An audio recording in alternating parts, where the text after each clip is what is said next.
अस्सलाम वालेकुम एवरीवन, कैसे हैं आप सब लोग। आज हम अपना 7th चैप्टर स्टार्ट करेंगे जो कि है वर्ड्स लिटरेचर की बुक से वर्जिल, और इनकी आज हम बायोग्राफी स्टडी करेंगे। तो चलिए इसको स्टार्ट करते हैं।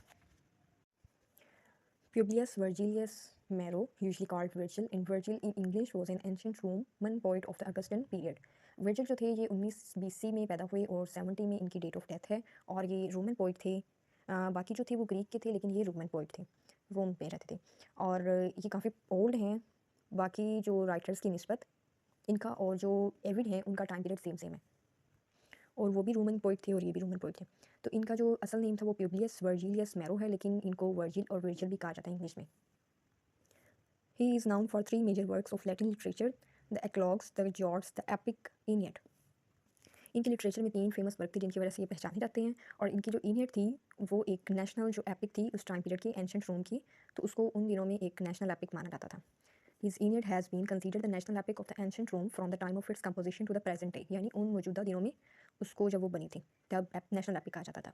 It is modelled after होमर्स Iliad and Odyssey, यानी ये होमर की जब इलियड और ओडेसी बनी थी उसके बाद इसको एक मॉडल के तौर पे कंसीडर किया जाता था। Virgil's work has had wide and deep influence on Western literature, most notably on Dante's Divine Comedy, in which Virgil appears as Dante's guide through hell and purgatory. Purgatory कहते हैं वो मुकाम जहाँ अरवा मौत के बाद अपने गुनाहों से पाक की जाती है, मतलब ये इनके अकायद के मुताबिक। तो इनके बारे में कहा जाता है कि वर्जिल का जो मतलब वर्क था वो वेस्टर्न का जो लिटरेचर थी, मोस्टली जो है दांते थे राइटर, उनकी जो डिवाइन कॉमेडी है उसमें उनका बहुत ज़्यादा किरदार है, अहम किरदार अदा किए उन्होंने। दांते की जो मतलब बुक थी डिवाइन कॉमेडी, उनके अंदर हेल और परगेटरी का जो गाइडेंस थी उनमें अहम किरदार अदा किए। मतलब उनका वो काफ़ी उनसे इन्फ्लुएंस थे, मुतासिर। After considering briefly a career in rhetoric and law, the young Virgil turn his talents to poetry. मतलब इन्होंने ख़त व किताबत जो होता है सिलसिला या फ़न, वहाँ भी काम किया, और उसके बाद लॉ में भी इन्होंने काम किया, कानून का। और मतलब अपनी यंग एज में ही इन्होंने पोइट्री में भी महारत हासिल की। He was nickname Parthenias and maiden because of his social aloofness, यानी ये इंतहाई जो अलहदगी पसंद थे, अलहदा रहते थे, इंतहाई पसंद थे, तन्हाई पसंद, तो इस वजह से इनके निक नेम रखे गए थे।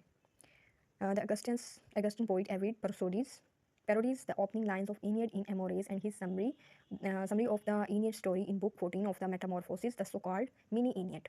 यानी जो एविड थे उनकी अगस्टन टाइम पीरियड के जो पोइट थे, उनकी जो ओपनिंग लाइन थी एनियड इन एमोरेज की, तो उसको मिनी एनियड भी कहा जाता है। 14 जो स्टोरी मतलब उनकी स्टोरी की 14 बुक्स थी मेटामॉर्फोसिस की। Lucan's epic the Bellum Civile has been considered an anti Virgilian epic. Lucan's की जो एपिक थी द बेलम ओलिव, उनको एंटी वर्जिलियन एपिक भी कहा जाता है, कंसीडर किया जाता है।